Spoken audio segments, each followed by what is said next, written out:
अभिनंदन श्रोतागण, आइए इस्मत चुगताई के द्वारा लिखी कहानी सुनते हैं। नाम है सास। सूरज कुछ ऐसी जावे पर पहुंच गया कि मालूम होता था कि 6-7 सूरज है जो ताक ताक कर बुढ़िया के घर में ही गर्मी और रोशनी पहुंचाने पर तुले हैं। 3 दफा खटोली धूप के रुख से घसीटी और लो वो फिर पैरों पर धूप, और जो जरा ऊँगने की कोशिश की तो धमाधम और ठट्टों की आवाज छत पर से आई। खुदा गैरत करे प्यारो पीटी को, सास ने बेहया बहू को कोसा। जब मोहल्ले के छोकरे के संग छत पर आंख मिचोली और कबड्डी अड़ा रही है। दुनिया में ऐसी बहुएं हो तो कोई काहे को जिए। लो दोपहर हुई और लाडो चढ़ गई कोठे पर। जरा जरा से छोकरे और छोकरियों का दिल आन पहुंचा। फिर क्या मजाल है कि कोई आंख झपका सके। बहू कहाँ मर गई? बुढ़िया ने बलगम भरी हलक को खड़ा खड़ा कर कहा। अरे ओ बहू। बहू ने बहुत सी आवाजों के जवाब में कहा और फिर वहीं धमाधम जैसे खोपड़ी पर भूत नाच रही हो। जी आई। अरे तू आ चुकी, खुदा समझे तुझे। और छम छम छन छन करती बहू सीढ़ियों पर से उतरी और उसके पीछे कुत्तों की टोली। नंगे आधे नंगे, चेचक मुंह दाग, नाके सुड़सुड़ाते कोई पौन दर्जन बच्चे। खींखी खोंको खींखी, सबके सब खंभों की आड़ में शर्मा शर्मा कर हंसने लगे। इलाही, या तो इन हरामी पिल्लों को मौत दे दे या मेरी मिट्टी अजीज कर ले। ना जाने ये उठाए गिर कहां से मरने को आ जाते हैं। छोड़ दिए हैं जन जन के हमारी छाती पर मूंग दलने को और ना जाने क्या क्या। पर बच्चे मुस्कुरा मुस्कुरा कर एक दूसरे को घूंसे दिखाते रहे। मैं कहती हूँ तुम्हारे घरों में क्या आग लग गई है? वाह, तुम तो मर गई थी, बहू ने बेशरिया के कोनी का टहोका देकर कहा। बुढ़िया जुमले को अपनी तरफ मुखातिब समझकर तिलमिला उठी। झाड़ू फेरू तेरी सूरत पर, मरे तेरे होसे सोते, बहू ने लाड से ठनक कर कहा। माँ, हम तुम्हें कब कह रहे थे? मगर बुढ़िया कोसे गई और बच्चों को तो ऐसा आड़े हाथों लिया कि बेचारों को मुंह चिढ़ाते भागते ही बनी, और बहू फस कूड़ा मारकर बैठ गई। दुनिया जहां में किसी की बहू बेटियां यूं लोंडों के साथ कह कह लगाती होंगी। दिन है तो लोंडियारा, रात है तो। सांस तो जिंदगी से तंग थी। गुन गुन गुन बहू मिनमिनाई और तोते के पिंजरे में पंखे में से तिनके निकाल निकाल कर डालने लगी। टे तोता चिंघाड़ा। खाक पड़े, अब ये तोते को क्यों खाए लेती है? सांस गुर्राई। तो ये बोलता क्यों नहीं? बहू ने जवाब दिया। तेरी बला से नहीं बोलता, तेरे बाप का खाता है। सांस ने पहलू बदल कर कहा। हम तो उसे बुलाएंगे, बहू ने इतला कर तोते के पंजे में तिनका कोंच कर कहा। आय हाय, मैं कहती हूँ तेरा पता ही पिघल गया है। अब हटती है वहां से कि लगाऊं? बुढ़िया ने धमकी आमेज पहलू बदल कर कहा। जब बहू ने और सिंगाया तो कठाले की शक्ल की जूती उठाकर ऐसी नाक पर मारी कि वो खड़ोची के नीचे सोते हुए कुत्ते के लगी, जो बिल बिलाकर भागा और बहू खिलखिलाकर हंसने लगी। बुढ़िया ने दूसरी जूती संभाली और बहू खंबे की आड़ में। आने दे असगर के बच्चे को। बच्चा, बहू को बच्चे के नाम पर बजाय शर्माने के हंसी दबानी पड़ी। थू है तेरे जन पर, है और क्या। बच्चा भी आज को हो जाता जो कोई भागवान आती। जिस दिन से कदम धरा घर का घरवा हो गया। बहू और मुस्कुराई और तोते का पिंजरा छकोल डाला। मैं कहती हूँ ये तोते की जान को क्यों आ गई है कमबख्त? तो ये बोलता क्यों नहीं? हम तो उसे बुलाएंगे। बुढ़िया जलकर कोयला हो गई। यही ढंग रहे तो अल्लाह जानता है कि दूसरी ना लाऊं तो मेरा नाम नहीं। धूप ढल कर खड़ोची और वहां से कंडेली पर पहुंची। सास बड़बड़ाती रही, मुए नक फतेह की बेटी को क्या जहेज दिया था। ए वाह कुर्बान जाऊं, खोली कड़े और मुलम्मा की बालियां। और तो हम क्या करें। बहू फूहड़ पनी से बड़बड़ाई और खटोली पर पसर कर लेट गई। और वो एल्युमिनियम के। जमाई लेकर बुढ़िया ने पिटारी पर सर रखकर जरा टांगे फैलाकर कहा, और फिर सोने से पहले वे समधनों के घुटनों पर से घिसे हुए गुलबदन के पजामों, फीके जर्दे और घुने हुए पाइयों वाले जहेज के पलंग का जिक्र करती रही। मगर वो बेहया बहू आधी खटोली और आधी जमीन पर लटक कर सो भी गई।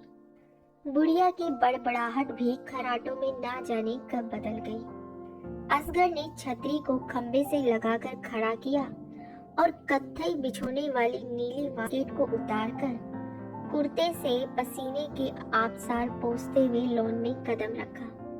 पहले बड़ी एहतियात से एक शरीर बच्चे की तरह रूठ कर सोई हुई बुढ़िया पर नजर डाली और फिर बहू पर। आमों और खरबूजों की पोटली को जमीन पर रखकर कुछ सर खुजाया और फिर झुककर बहू की बाह भींच दी। ओह, बहू तोरियां चढ़ाकर ऐठी और उसका हाथ झटककर मुड़कर सो गई। असगर ने पोटली उठाई, जेब में नई चूड़ियों की पुड़िया टटोलता हुआ कोठरी में चला गया। बहू ने होशियार बिल्ली की तरह सर उचकाकर बुढ़िया को देखा और दुपट्टा ओढ़ती छपाक से कोठरी में लुढ़क गई। पसीने के सर्राटे चल निकले।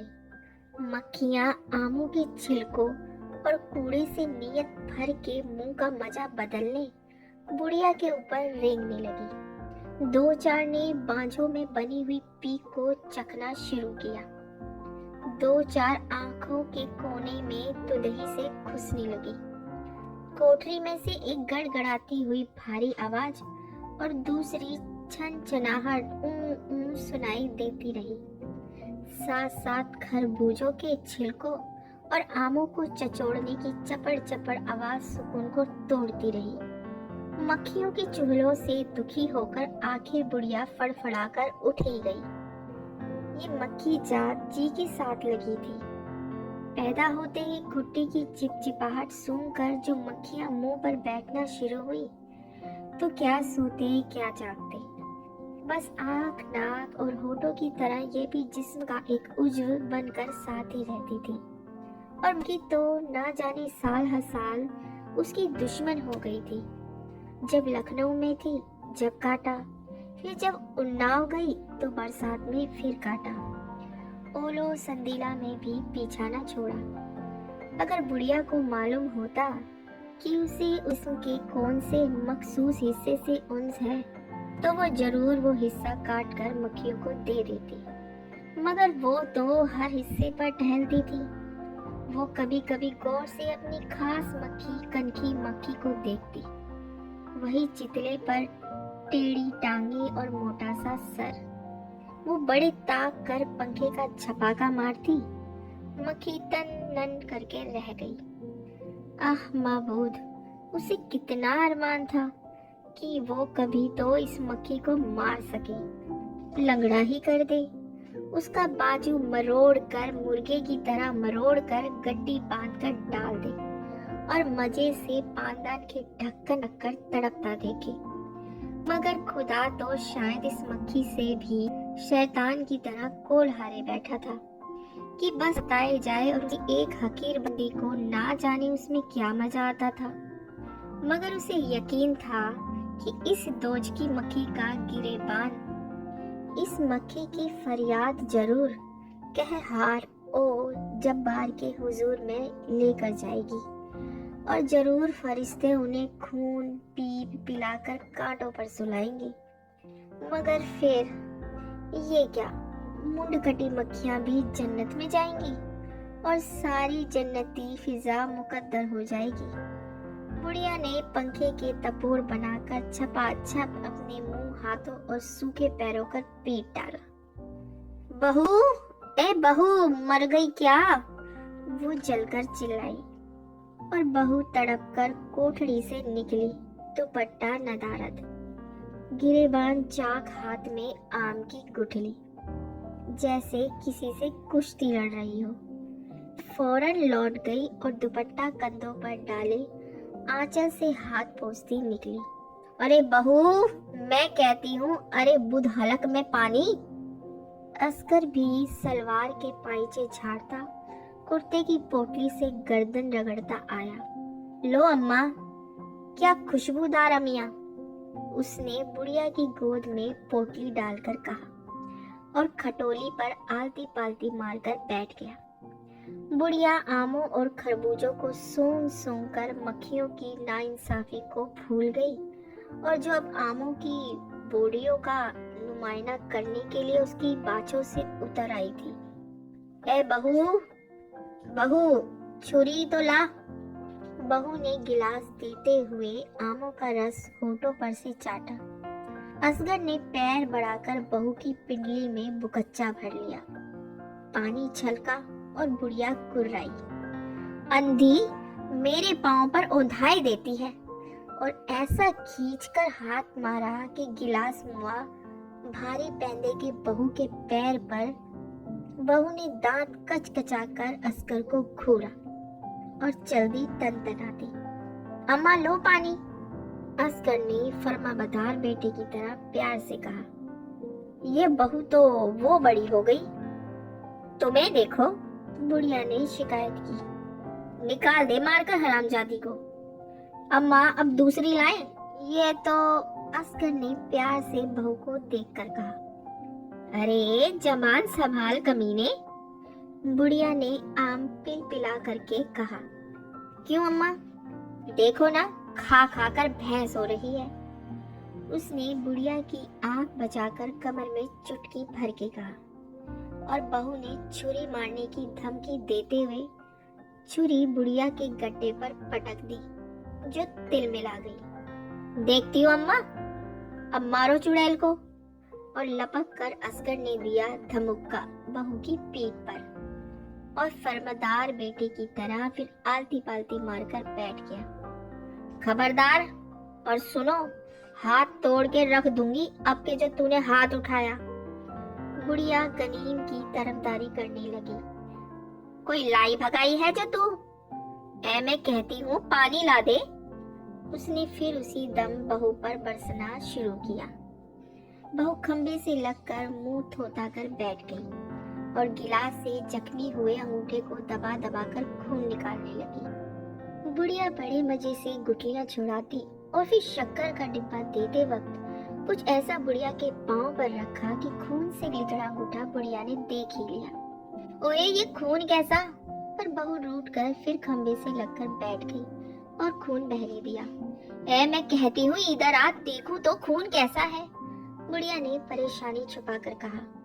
बहू हिली भी नहीं। देखो तो कैसा जीता जीता खून निकल रहा है। असगर उठ तो जरा उसके पैर पर ठंडा पानी डाल दे। सांस भी गिरगिट होती है। मैं तो नहीं डालता, असगर ने नाक सुकेल कर कहा। हरामजादे, बुढ़िया खुद खिसकती हुई उठी। चल बेटी पलंग पर। मैं कहती हूँ ये गिलास मुआ सवा सेर का है। इस कमीने से कितना कहा हल्का एल्युमिनियम का ला दे, मगर वह हरामखोर। ले उठ जरा।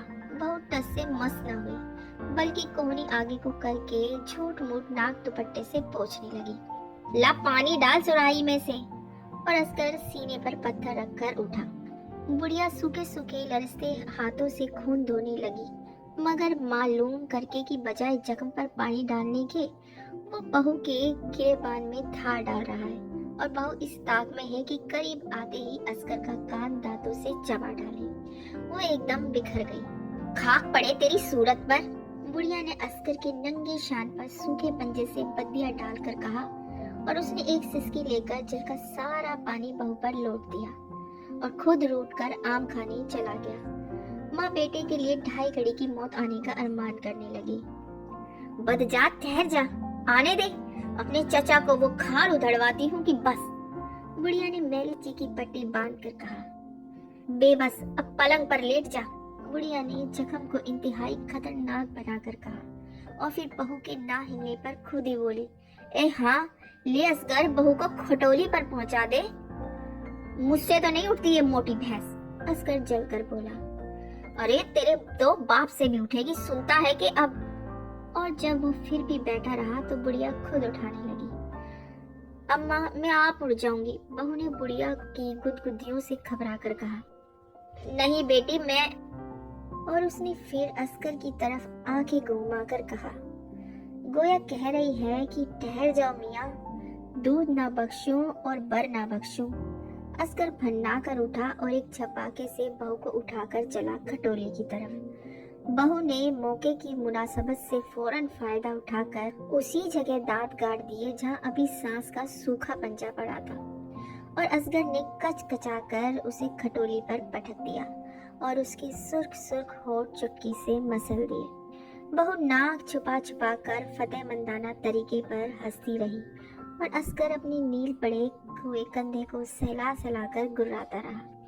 सांस मुझों के आखिरी मरहले तय कर रही थी और आसमान की तरफ देखकर कुछ बड़बड़ा रही थी। जाने क्या, शायद बेहया बहू को कोस रही थी। कहानी सुनने के लिए बहुत बहुत धन्यवाद श्रोताओं। कृपया मेरे चैनल को लाइक करें, शेयर करें और सब्सक्राइब अवश्य करें।